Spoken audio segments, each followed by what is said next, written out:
Kasih kami bocoran, kenapa ini? Mau urus-urusin lagi yang begini, Kakak Tri. Kalau turun tangan sendiri, dari mana anggarannya ini?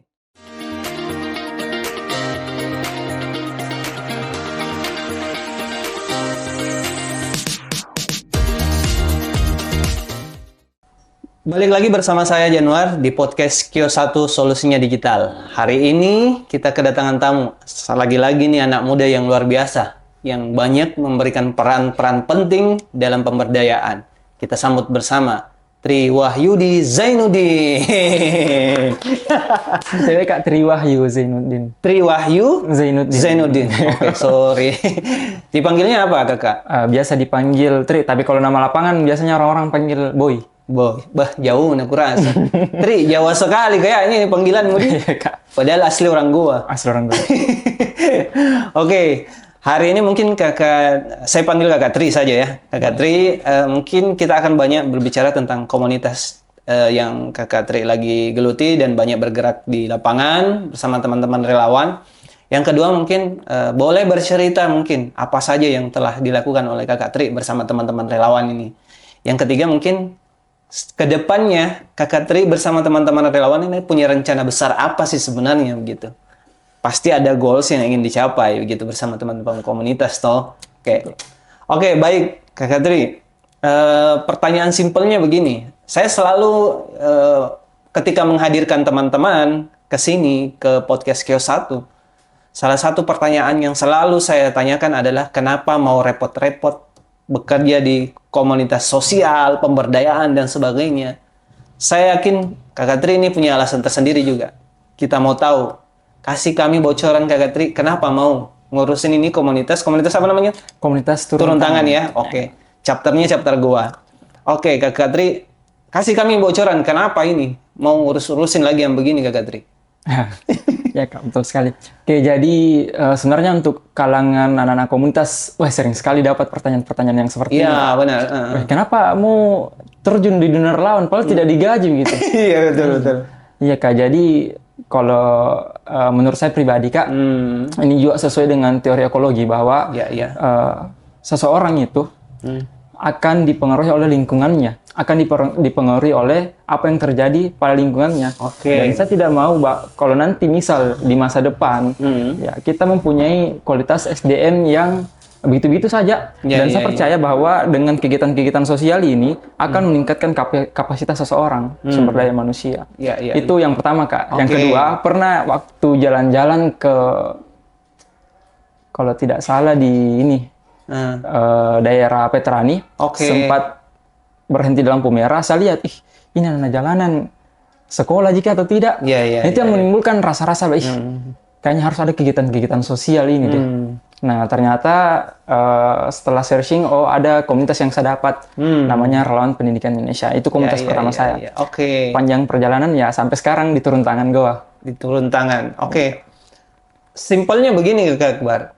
Mau ngurusin program pemberdayaan, komunitas, dan sebagainya. Ya seperti bahasanya kakak Tri tadi bahwa ini kan tidak ada apa-apa yang bisa kita dapat. Gitu. Biasanya kalau orang ingin melakukan sesuatu, orientasinya adalah apa yang ingin kita capai begitu. Kakak Tri itu sendiri sebenarnya secara pribadi ya, saya ingin tanya. Saya ingin tahu secara detail. Kakak Tri sendiri punya goal sendiri tidak dalam dunia pemberdayaan seperti ini? Apa sih sebenarnya? Iya Kak, untuk goal saya sendiri itu tadi bagaimana kapasitas sumber daya manusia yang ada di komunitas turun tangan ini bisa meningkat. Itu juga sesuai dengan bagaimana tujuan turun tangan menjadi inkubator kepemimpinan gitu. Kan pemimpin yang baik itu tidak muncul dalam tiba-tiba muncul gitu. Tapi perlu ada track record yang jelas. Sudah melalui tahapan ya. Track record yang jelas, aktif berkontribusi kepada masyarakat di bidang sosial. Nah, itu harapannya ke depan sih Kak. Mau Kak tahu lebih jelas Kakak Akbar? Ini komunitas turun tangan sebenarnya chapternya dari mana sebenarnya ini? Kasih kita bocoran sedikit mungkin Kakak Akbar mengenai tentang komunitas turun tangan ini. Untuk turun tangan sendiri, kebetulan di turun tangan gue itu cabang ke-73. Seluruh Indonesia sudah ya? Oke. Pusatnya itu ada di Jakarta, Kak. Siapa foundernya? Foundernya itu Bapak Anies Baswedan. Bapak Anies Baswedan, ya. Sorry ya, bukan maksud menyinggung yang lain ini ya, tapi memang beliau adalah foundernya. Ya. Oke.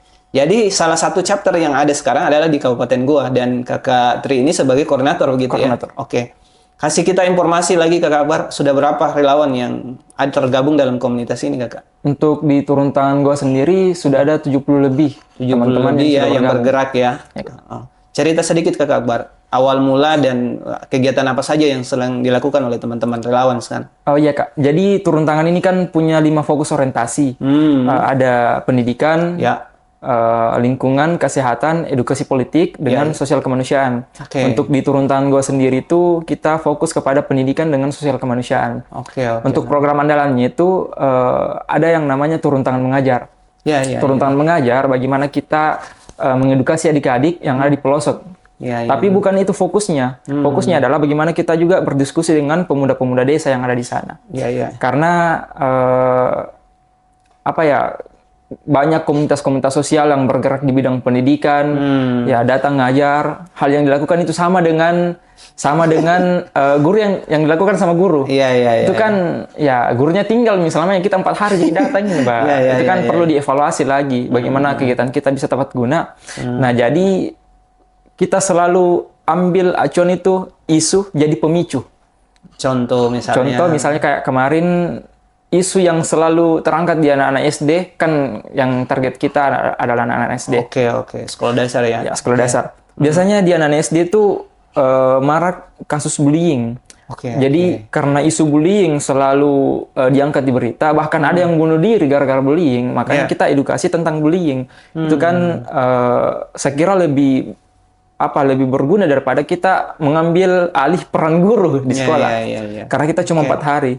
Cuma yang jadi fokusnya kami yaitu berdiskusi dengan pemuda desa bagaimana sih pentingnya kegiatan-kegiatan sosial gitu. Nah, itu tadi kembali ke yang awal tadi saya bilang Kak, bahwa dari kegiatan-kegiatan sosial sumber daya manusia bisa ditingkatkan kapasitasnya. Secara kapasitas mungkin oke lah, dengan keterlibatan teman-teman di komunitas turun tangan ini memberikan pengalaman experience yang baru yang mungkin belum pernah mereka dapatkan. Tapi lagi-lagi saya lihat begini ya, Kak. Sorry selalu. Kak Tri, tantangannya adalah banyak kemudian teman-teman ini bergabung di dalam komunitas yang kadang ya dalam tanda petik ya hanya sekedar mungkin mengambil story dan sebagainya. Menurut Kak Tri sendiri gimana?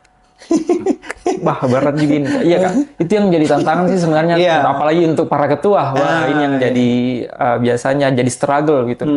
Maunya teman-teman lain, yang ini juga lain, ya kita juga sebagai ketua harus gimana caranya bijak dalam menentukan.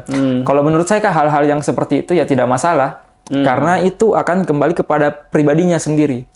Mau ke tempat kegiatan misal cuma ambil story, cuma jalan-jalan, itu kan akan kembali ke dirinya sendiri. Orang yang paling banyak berkontribusi, orang yang akan paling banyak juga mendapatkan gitu. Kalau kata Kak Emil kemarin, yang Kak Akbar yang biasa Kakak sebut itu, orang yang paling banyak membagikan kebahagiaan adalah orang yang paling bahagia.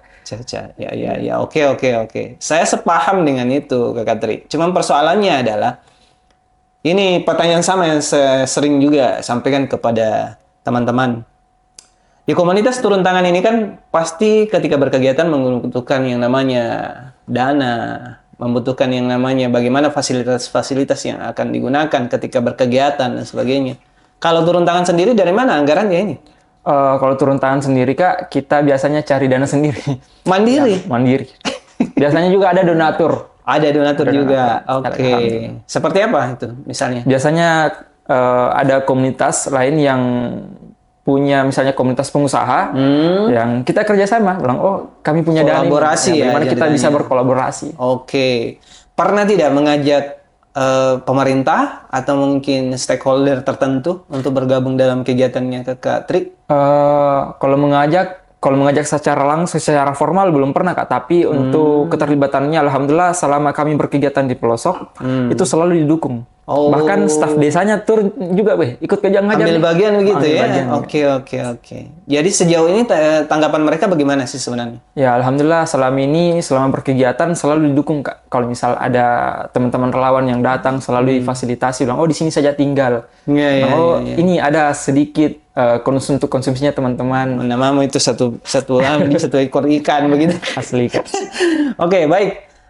Satu lagi mungkin Kakak Tri. Selalu berpikirnya itu begini. Kadang itu teman-teman komunitas turun memberikan semacam inspiring lah, insight buat adik-adik dan sebagainya. Kalau di turun tangan sendiri bagaimana sih sebenarnya melihat tindak lanjut atau jangka panjangnya ini program yang Kakak Tri turunkan bersama teman-teman? Bagaimana cara melihatnya gitu? Oh iya Kak. Kalau kita fokus kepada turun tangan mengajar, jadi turun tangan mengajar programnya tadi ada 2, edukasi adik-adik dengan fokus grup diskusi dengan pemuda desa. Oke. Nah jadi untuk kegiatan utamanya itu bagaimana kita bisa berdiskusi dengan pemuda desa. Kita diskusi, kita membahas tentang gerakan-gerakan sosial, bagaimana pemuda desa ini terpantik hatinya untuk membuat juga gerakan-gerakan sosial di desanya. Karena menurut kami, ya kan relawan-relawan dari Makassar datang ke pelosok. Kalau setiap pekan datangnya tidak masalah. Ini kan datangnya 3 bulan sekali. 3 bulan sekali, ya. Karena di turun tangan mengajar itu kita memang punya program Kak 3 bulan sekali datang berkunjung. Ya mana mau dilihat-lihat aja dulu. Lihat. Tapi ya kita berpikir, bagaimana caranya supaya lebih berkelanjutan ini program. Ya, betul. Solusinya tadi kita diskusi dengan pemuda desa, bagaimana supaya mindset dari pemuda desa ini juga terpantik hatinya untuk melakukan kegiatan-kegiatan sosial. Dari pemuda desa inilah yang membuat kegiatan sosial di daerahnya berkelanjutan ya kepada teman-teman yang di desa ya. Alhamdulillah kemarin Kak, ya meskipun programnya sudah ada sebelumnya, tapi ini yang menjadi pemantik semangatnya lagi teman-teman di sana, yang Kak Emil. Ya, kan Kak Emil punya taman baca di sana, Taman Baca Nurul Jihad namanya. Itu kan sebagai pemantiknya juga Kak Emil loh.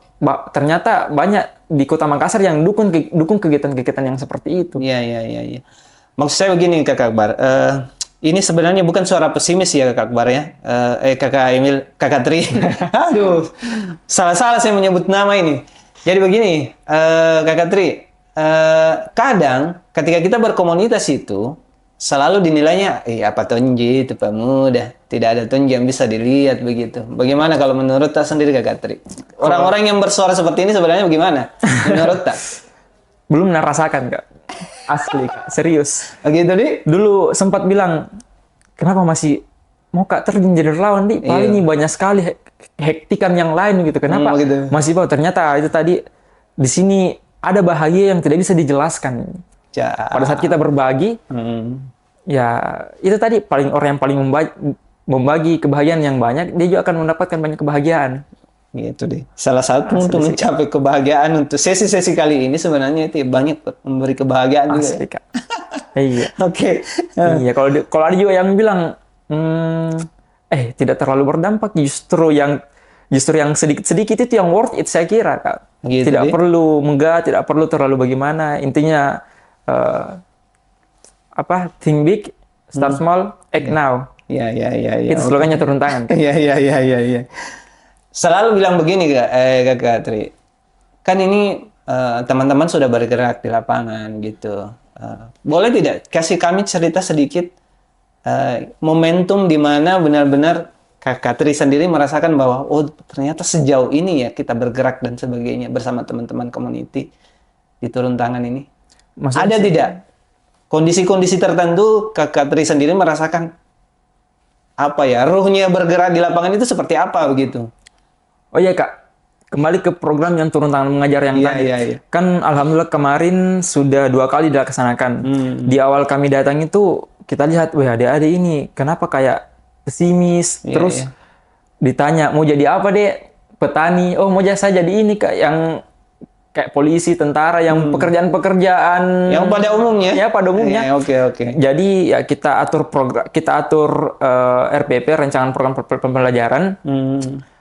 Alhamdulillah di kedatangan kami yang kedua sudah banyak perubahan yang kita lihat. Adik-adik sudah humble dengan teman-teman yang datang kemarin, yang awalnya kayak malu-malu, yang ini kan sebenarnya yang jadi struggle juga untuk adik-adik di pelosok gitu, tidak terlalu mau berinteraksi. Nah, padahal sebenarnya kan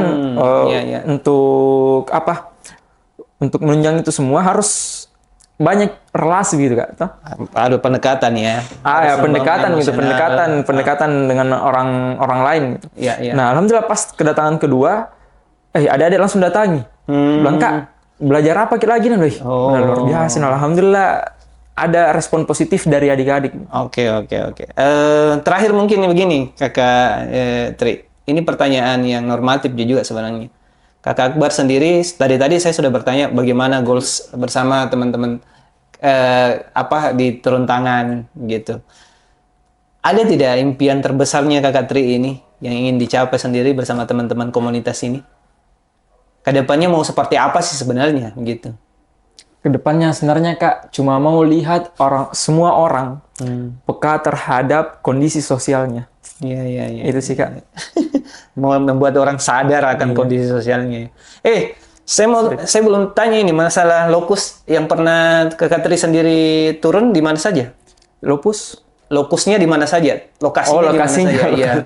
Iya Kak, untuk lokasinya itu ada di Tombolopao. Tombolopao di Desa Takbinjai. Banyak berkegiatan di sana. Iya. Sekarang. Tapi untuk kegiatan di dekat sekretariat itu ada di Taeng, di Kampung Pemulung.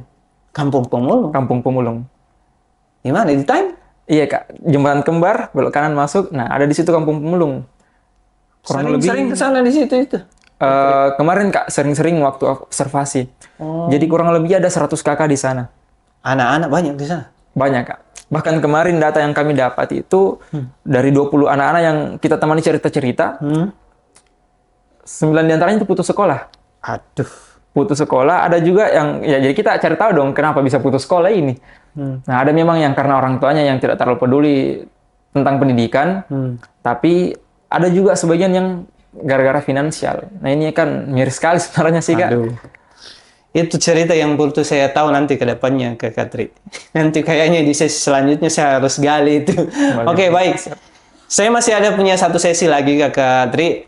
Di sesi ini mungkin saya akan memberikan pertanyaan. Kak Tri hanya memilih di antara dua pertanyaan itu. Yang saya akan kasih opsi begitu ya.